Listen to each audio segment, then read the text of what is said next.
when it comes down to it, I mean, you're your own biggest critic, they tend to say, right? So it's like something that might not be like a big deal when you watch or go back, it's not, and so but it's good. And it's one other thing I can say to somebody is when you're a YouTuber and you're going to produce your videos and you go through the editing process, after the editing process, go back and once that video is live, rewatch it. I know a lot of people are weird about watching themselves, but if you watch it when it's live and it's out of the editing room, sometimes you can catch even other like mistakes that you might do and be like, "Oh, I said this or I presented it this way." And then when you catch that error, then maybe you can fix it going forward, you know? So hard, and it's even actors that talk about not watching movies that they've made because they're so self-critical about themselves. Right. So, I do that all the time. I'm maybe right now I've done my podcast. I think I've got as far as 12 minutes in is I'm getting guts to get to the full. Usually my podcast for an hour. I've got 12 minutes and I have to turn it off and then I got to do another 12 minutes. I can't get much more than at a time. So I just look at myself and I'm so critical. I'm like, oh man, it's hard. Like you said, you're very critical of yourself. Yeah, and you do have to just kinda get to the point where you're just like, "All right, let me just go with it," and then you just learn from it next time. That's just kind of the way sometimes it goes, but I totally get that. You're your own critic and you're hardest on yourself, and I'll do that today, and I even do that with tennis too. There's times where I'll go home after tennis and be like, "Could I have taught that class better? Could I have interacted with that kid better? Did I say the right thing to that child that day?" Because again, those kids, when you teach them, they look up to us.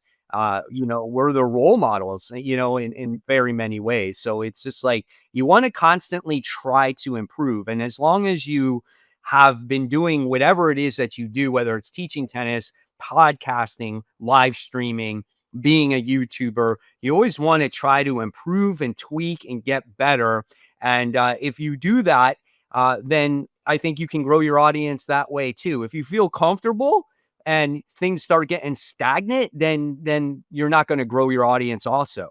So you got to constantly try to tweak things. That's great advice, and that goes for pretty much anything you do in life, but specifically with this because you're so critical of yourself and you start second guessing yourself, imposter syndrome. But if you're doing the legwork and you're given what you believe to be accurate content, and you're doing your background and your research, then you can grow your base. People will see you're genuine, and they'll want to listen in as they do with you.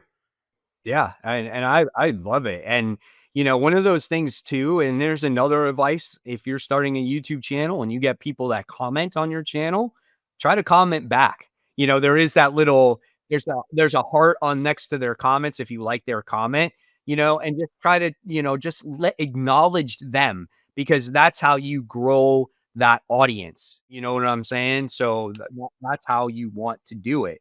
And once you grow that audience, then obviously they might become members and you make more money that way. And then they'll throw you some super chats and you make more money that way. And then when you get popular enough, then YouTube starts sending you, access if you want to get brand deals, right? They'll send you emails. Yeah, they'll send you emails and it'll be like, "Hey, I'm this company, so and so. If you advertise our product on here, we'll pay you this amount of money. Or if you review my comic book, I'll pay you this amount of money." The computer desk that I have right now was sent to me for free as long as I did a review.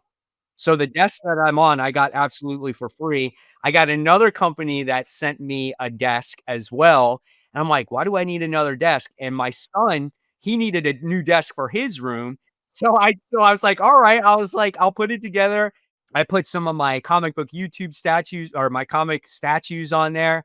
And I'm like, check out this new desk that I just put together from this company. And you can see that I can put your computer on here. It's got LED lights. You can put your statues and everything else. So I got that. So I probably gotten like $600 worth of like desks for free as long as I did a review. So you get those brand deals, you get money for that stuff. So that's another way you can make income as well as you continue to grow your audience.